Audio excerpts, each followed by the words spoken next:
What's happening, guys? Iragon89 here, coming at you with a review of the 21% Delirium, the new Gambit Pinnacle weapon for Season of the Drifter. I want to give a big shout out to my fellow clan admin, Gunvoss, and you can find him on YouTube as Prince Romy. If you guys like the video, make sure you hit like and subscribe, and make sure you like and subscribe to his page as well. In order to test out the Delirium, we decided to load into a Will of the Thousands Nightfall Strike and run heavyweight with Arc Singe. We wanted to do this because we needed Nightfalls anyway in order to complete the Triumph faster, called the Best Offense, which is the Triumph you need in order to get the Oxygen SR3. So I figured kill two birds with one stone, make some progress on the number of strikes and Nightfalls that you need to complete it, as well as just shred through plenty of mini bosses as we progress throughout the Nightfall Strike. Now, in order to obtain the 21% Delirium, you do need to reset your infamy rank, so make sure that if you guys are not playing Gambit, you get in there, get a good team together, get some streaks going on, do every daily Gambit bounty you can, and get that infamy rank reset. That is going to take you the longest, because in order to get all of the envoy kills that you need and primeval kills, you'll do that naturally as you progress in order to infamy reset. And then as well as the 75 multi-kills that you'll need in a Gambit activity. Both normal Gambit and Gambit Prime do count towards progress in order to obtain the Delirium. So if you're better at one than the other, don't feel ashamed, you'll get there. However, there are significantly less envoys that spawn, a max of only 2 per round in normal Gambit, and there's pretty much an infinite number until the timer runs out in Gambit Prime. So if you're having trouble getting those envoy kills, I recommend Gambit Prime. If you already have them and you're better at Gambit, go for it. Gambit is more forgiving. If you can't get a team together, Gambit Prime is significantly less forgiving. So 2 key perks that the Delirium has is something called Overflow, which is picking up special or heavy ammo overflows the magazine beyond its normal capacity. At one point in this video, I had 205 rounds, and watch as it shreds through that night. That was with 0 kill tally, and I'll talk about that right now. So kill tally is the other perk that this weapon has, which is pretty much like Rampage. The big difference is Rampage lasted only about 3 seconds or so. It still only stacks to 3 times kill tally. As you can see in the left corner, I still have kill tally active, and I haven't killed something in, what, 5-10 seconds or longer.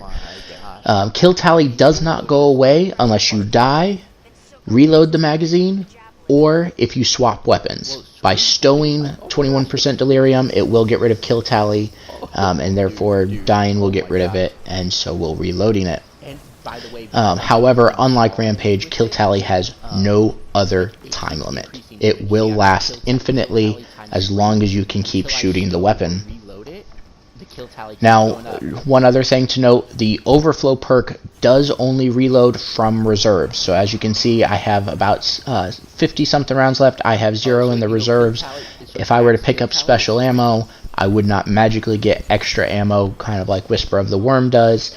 I only get it if it's in the reserves. Yeah, well, it ran out. But as you can see, I only had about 13 rounds left, and I still was able to shred through that night pretty significantly. It does cause a lot of damage. I think it still would cause a lot of damage even if we weren't running Arc Singe and Heavyweight. This gun is just absolutely amazing. One of the modifiers I did choose to add was a counterbalance stock. It's already masterworked with stability, but I figured why not add a little bit more. In a later Nightfall, I did attempt to hip fire this weapon. The weapon is just as stable when firing from the hip as it is when firing down sights. As you can see here, there's a couple heavy bricks that dropped right there. I'm going to take out this Knight and hopefully reload it. Thunderlord's my shit. I just got 126 rounds. The max I can hold is One other thing to note, as you can see, picked up a brick, didn't have to reload, had 126 rounds in the magazine. Unlike Wardcliffe coil, that requires the weapon to be drawn in order for it to automatically load the magazine, 21% Delirium automatically loads the magazine upon ammo pickup. You do not have to, pick it up and worry about reloading. It automatically does it for you. So, which is a great weapon to have. You can switch to it. You don't have to spend 2 to 5 seconds, depending on what kind of weapon you're using, in order to reload. It automatically does it for you. Even when you have the weapon drawn, even when it's stowed, it will reload the magazine and it won't cause any kind of issues. I was able to hold at max during any of my Nightfall runs 205 rounds in the magazine. At 458, when I switch to it later, you'll see I have 204 in the magazine, which is double its normal capacity. When you do eventually get the weapon and you check it out in your inventory, it'll say magazine size 102 with the max capacity of 900. I haven't been able to unlock 900. I got to 458 with 2 machine gun reserves, so I'm not sure if that's just a max number that they're giving or if you can actually get to that. But as you can see, boom, about a second and that night goes down. Going to stack up my kill tally to a kill tally 3, and once the witch comes out, we'll just shred through it. Another thing to note is that we are not using 2 21% Deliriums. I am using the Delirium, and Gunvoss is using Thunderlord. He can hold about 220 rounds of Thunderlord, which is half of what I'm using with Delirium. It's actually less than half. Oh shit. Oh, there you go. You happy I let you get a couple kills?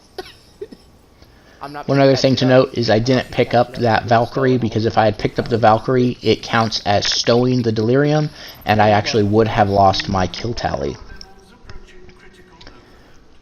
Now, you'll see me come in here. I completely forget that there's a Shrieker going to be on my side. I'm able to take both of these things down, and the Shrieker starts melting me. But even with the Shrieker melting me, I start shooting it, and I get about a third, maybe half of its health down before Gunvoss takes it out. And that's just with the quick 2 seconds of firing that you saw me do before dying. This gun is by far, in my own opinion, it puts Thunderlord to shame. Even though Thunderlord has those lightning rounds where it strikes lightning from above, this weapon kills so fast that those lightning strikes, completely irrelevant. As you can see, boom, that was without kill tap. Take out a lot of these thralls. And I shredded that night without any kind of kill tally whatsoever. One other thing, another way that the gun decides that it's been stowed is if you interact with something and your gun goes away when you pull out your ghost, it will remove kill tally. I unfortunately found that out at a later Nightfall as well. Well, we're gonna find out. So just something to keep in mind. I don't know if it was a glitch with what I interacted with. Dude, it's actually, and look at that. The ogre coming out, I have kill tally times 3. And it makes easy work of that ogre. Not even an issue whatsoever. I need some special ammo. Got about 40 rounds left. At this point I was trying to find some special ammo, trying to get it reloaded from the magazine. I decided, oh well, I don't want to shoot these knights, and as you can see what happened, I got smacked pretty hard for it. So don't do that. If you're actually going to try to use the perk, use it effectively, but if I had found some special ammo later on and stowed the weapon, took care of those knights, then I still would have got that overflow perk activated.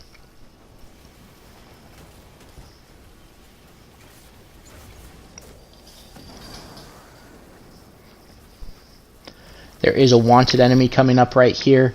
As you can see, put 1 bullet into it with Midnight Coup. I have no kill tally at this point, and easy. Acts as if they're nothing. And again, this is during a Will of a Thousand's Nightfall strike. Again, the only modifiers we have at this point are Heavyweight Arc Singe, but the amount of damage and the time to kill with this weapon are so rapid, even with those 2 boosts, that this gun would do plenty of damage even without those modifiers. And that's one of the reasons why we chose Thunderlord as a way to kind of counteract, show you the difference between the two. Half the ammo capacity in Thunderlord, and it's still not nearly as fast with its time to kill as the 21% Delirium. At this point, Gunvoss forgot that he needed to pick up the Valkyrie because I was going to shred through everything. So it took us a minute before he actually picked it up and got that door to open. Like when I save this video, I'm gonna save it and then I'm gonna. But hey, everybody makes mistakes. It's not a big deal. You got to just run through and have fun, and that's what we were doing here. We were having fun with the guns and testing them out, seeing how much this thing shredded, and eventually we will get one of those 21% Delirium versus All Strike boss videos for you guys. Like you were complaining about kills, so I literally waited for you. One of the other reasons that we let this happen is in this strike that the Delirium had melted through so many enemies that I had about 140 kills to Gunvoss's 60. That is just simply because the gun shredded through everything. And before I really knew its max potential, I decided, oh, I was in crit damage, I needed to bail. I had plenty of ammo in reserves that I could have actually taken out all 3 of those knights and been able to recover all of my health in time. I was trying to save up as much ammo as possible before Zol, but these knights were being a little tankier than I liked, so I decided to finish them off. So as you can see, I have 20 rounds in reserves and 164 rounds in the magazine, and that's what we'll end up going to Zol with. I had kill tally ×1. Now, in order for my well, the only annoying part is though when I save the video. Now that overflow perk being active, that's what allows me to carry the 164 in the magazine. If I had picked up special ammo at any point before Zol, then those 20 rounds would have overflowed into the magazine. Oh yeah, definitely.